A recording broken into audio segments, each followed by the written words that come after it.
3 घंटे रुकेंगे तो उस दौरान फ़ोन यूज़ नहीं करेंगे। आपको जो किताब दी गई है वो किताब पढ़नी है, ठीक है। एक आपको ग्रुप दिया गया होगा, जिसको नहीं दिया वो ले लेना। उस ग्रुप में सुबह सुबह 5 बजे क्लास होती है, ठीक है। 4 बजे क्लास चलती है कैंसर रोगियों की, एक 5 बजे चलती है। तो उस क्लास को आपको रोज़ाना ज्वाइन करना है, किताब पूरी पढ़नी है, ठीक है। ये सारी चीज़ें आप करोगे तो ठीक होगे, नहीं तो नहीं होगे। 5 चीज़ें सबसे ज़्यादा महत्वपूर्ण है। एक तो पानी, हमारे शरीर में कितना परसेंट पानी, लगभग 70% पानी है। तो इसी किताब में लिखा हुआ है कि पानी को शुद्ध कैसे करना है, ठीक है। तो पानी को शुद्ध करके पिए, अच्छे से श्रेष्ठ पानी का सेवन करें। फिर वायु है, तो वायु के बारे में भी लिखा हुआ है कि वायु को शुद्ध कैसे करना है। घर में गाय के घी का दीपक जला सकते हैं, हवन कर सकते हैं। उसके बाद अपना वायु के बाद अग्नि है, अग्नि को कैसे शुद्ध कर सकते हैं वो भी इसमें लिखा हुआ है, ठीक है। जैसे रसोई घर के सारे मसाले साबुत लेके आओगे, हींग शुद्ध लेके आओगे, तेज पत्ता लेके आओगे, दालचीनी लेके आओगे, काला नमक डालोगे, तो आपकी अग्नि शरीर की शुद्ध हो जाएगी।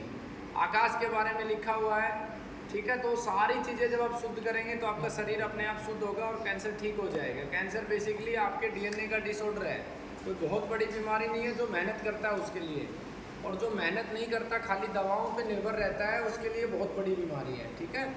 इसके अलावा जो रोगी ठीक हो चुके हैं, अभी 100 रोगियों के ट्रेनिंग प्रोग्राम है जो ठीक हुए हैं पिछले सेशन में, वो 9 तारीख को है।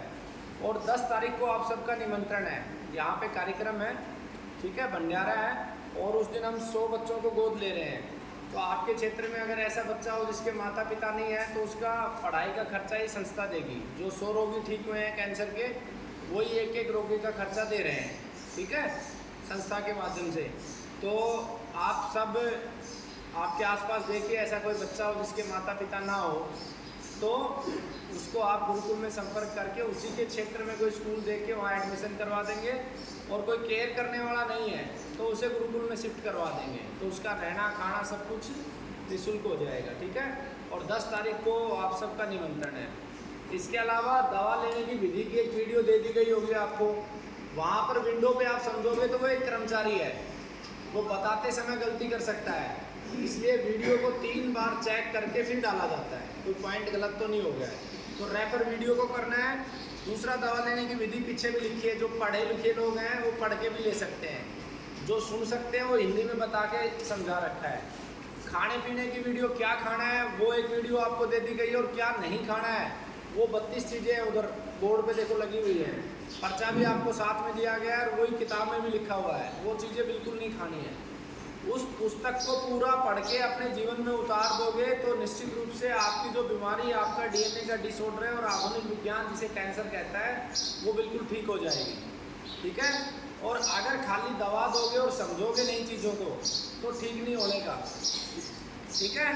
और एक बार ठीक होने के बाद 5 साल तक आपको कंटिन्यू यहाँ हर 3 महीने में आना है। मौसम के अनुसार, तापमान के अनुसार जो भोजन आपको बताया जाए वो सारा का सारा आपको लागू करे रखना है, क्योंकि एक बार ठीक होने के बाद भी बीमारी दोबारा होती है। जैसे यहाँ से लगभग 1050 रोगी ठीक हुए हैं, और कल तक जो मैंने वापसी फीडबैक कॉल करवाया था उसमें करीब 29 लोगों को दोबारा कैंसर हो चुकी है, और 29 में से 3 तो ख़त्म भी हो चुके हैं। इसका मतलब क्या है कि एक बार ठीक होने का मतलब ये नहीं है कि आपका पूर्ण रूप से ठीक हो गया है। ये बीमारी दोबारा जब आती है तो पहले वाली से ज़्यादा खतरनाक आती है। तो इसलिए दवा बंद हो जाएंगी आपकी 8 से 9 महीने में, लेकिन 5 साल तक जो जो आपको खाने के लिए बोला जाए वही आपको खाना है, उसके अतिरिक्त नहीं करना है, ठीक है। वो जो कैंसर के कारण है किताब में दिए गए, मैं आपसे पूछूंगा सैम्पलिंग में, जो नहीं बता पाएगा उसको मैं दवा नंबर सरका दूंगा। तो इसलिए टाइम वेस्ट नहीं करना, किताब को पढ़ने में टाइम लगाना आप लोग, ठीक है। क्लियर है? ठीक है, नमस्ते।